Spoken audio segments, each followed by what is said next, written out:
Então, boa noite para todos.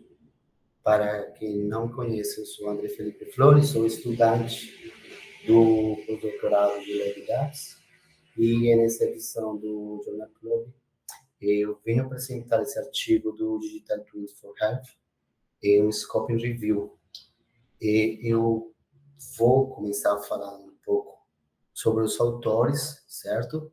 Depois eu vou falar sobre o conceito de Digital Twins, tipo de Digital Twins em Healthcare, uso do Machine Learning e Digital Twins no Healthcare, evolução e tendência do Digital Twins, desafios na implementação do Digital Twins na saúde e o futuro deles, certo?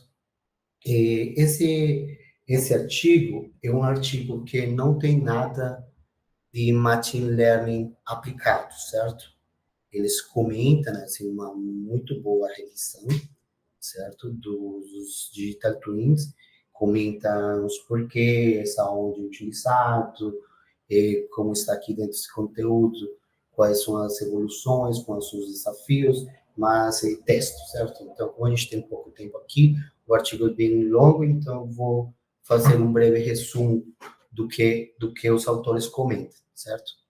Então, recomendações para implementação ética, né? Fatores. Então, eu queria começar falando um pouco dos autores que eu sempre me pergunto, quem são essas pessoas que estão publicando lá? E esse artigo chamou muito minha atenção, a quantidade de autores que estão, né? São 13 autores. E achei muita gente. Lógico, o tema não é simples, é só uma revisão, simplesmente, mas 13 autores para uma revisão, acho bastante. Todos são nomes muito pesados nos Estados Unidos. Eu dei uma olhada assim nos perfis de cada um e, tipo assim, são muito fortes. Cada um na sua área e juntos, pois, vocês poderão imaginar que ainda mais, né? Bom, são muito pesados nomes e eles começam fazendo um resumo sobre esse conceito de Digital Twins. Então, basicamente, o conceito é que uma réplica digital de um processo ou sistema do mundo real. Em outras palavras, uma representação virtual que permite fazer simulações, certo, sobre ele, de um sistema em tempo real. Esse conceito foi utilizado inicialmente pela NASA lá nos anos 60. Eles tentavam basicamente simular as trajetórias das naves espaciais, certo? E entender em tempo real onde que elas iam falhar ou quais problemas eles poderiam ter. É definido basicamente, os Digital Twins são definidos basicamente como 3 componentes.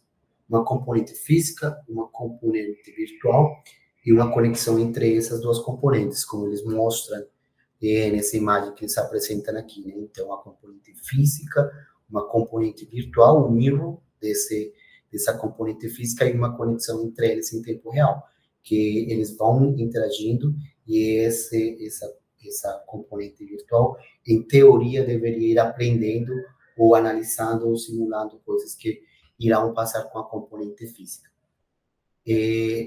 Os tipos de Digital Twin em Healthcare, eles são vistos basicamente como a representação virtual de uma pessoa, né? Que permite simulações para potencial estratégia de tratamento, certo? Intervenções e prevenções precoces, baseados em dados clínicos, genéticos, ambientais e sociais, certo? E os autores falam de 8 aplicações em healthcare, certo? Medicina personalizada, ensaios clínicos, biomarcadores e descobrimento de novos medicamentos, manufatura, dispositivos médicos, cirurgia, planejamento de cirurgia e administração de hospitais. Eu trouxe 3 aqui que achei interessante, que são ensaios clínicos, certo? Em que Digital Twins de pacientes com câncer são utilizados para prever a terapia após progressão da doença. Outra que achei bastante interessante, que os autores comentam, é como foi criado esse Heart Navigator, que basicamente é um coração virtual em que os cirurgiões conseguem praticar essa cirurgia de TARF para valvar aurótica por catéter. Eu não sei exatamente o que é, mas é mais ou menos por aí que eles conseguiam praticar.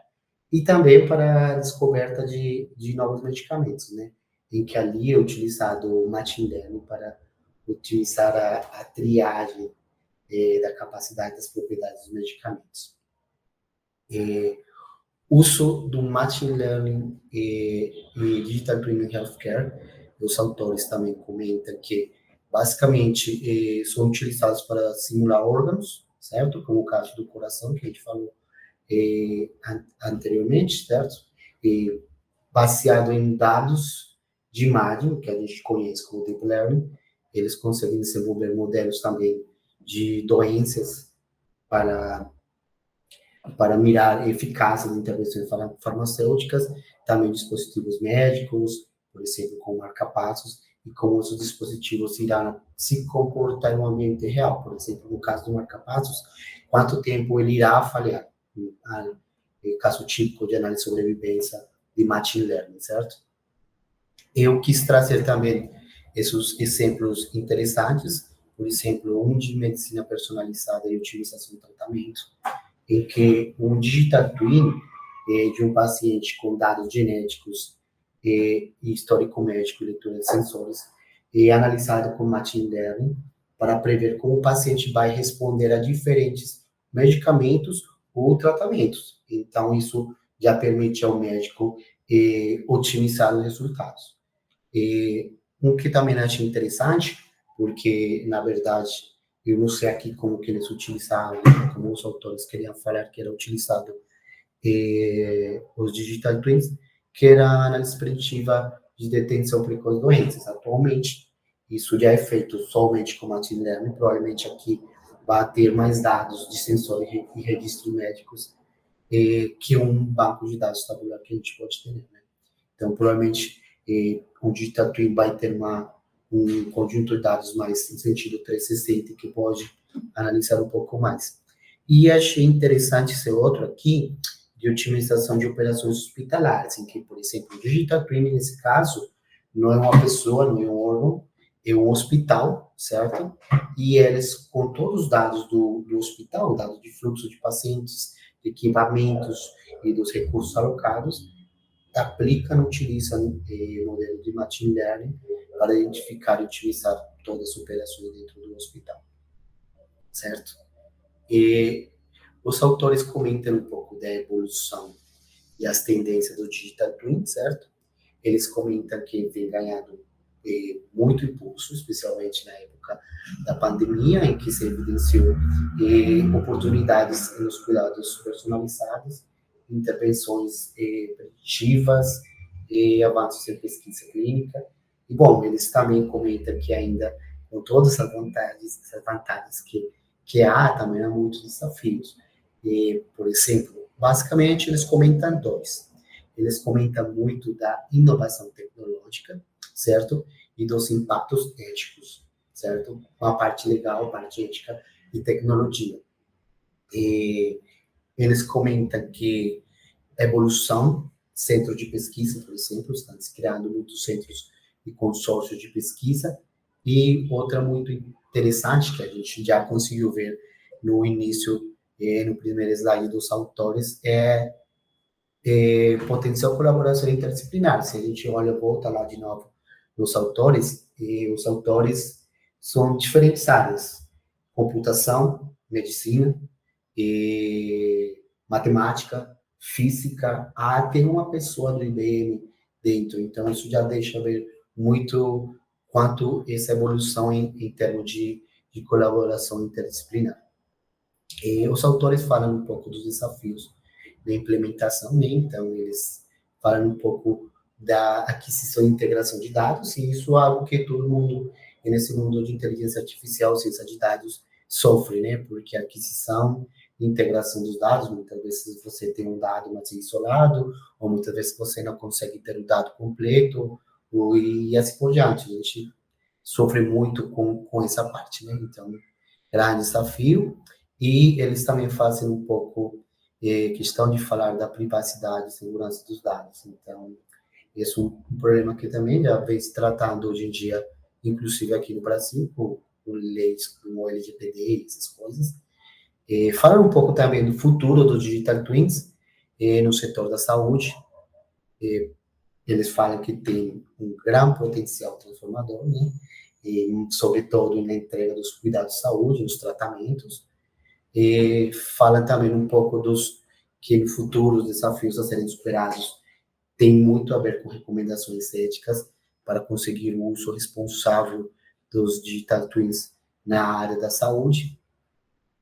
E também eles fazem umas recomendações para essa implementação ética. Eu acho que, se não me engano, tem uma boa parte do artigo falando dessa parte ética, claro, porque vai tratar com pessoas, né? Então isso merece uma boa atenção. Eles dizem que tipo, fundamental estabelecer diretrizes claras para o uso responsável, né, da saúde. Ele disse, fala um pouco sobre os padrões de interoperabilidade dos dados, fala um pouco da infraestrutura computacional e governança. Isso da infraestrutura computacional lembra muito a tecnologia, máquinas, servidores, todas essas coisas que realmente o Digital Twin precisa, né? E os profissionais que precisam estar aí envolvidos. Fala colaboração um pouco entre pesquisas, né? Entre especialistas, entre como as áreas podem, entre como é essencial que as áreas se juntem para conseguir uma implementação melhor dos Digital Twins na área da saúde. E, mais ou menos, era esse um breve resumo do artigo que eu queria falar para vocês.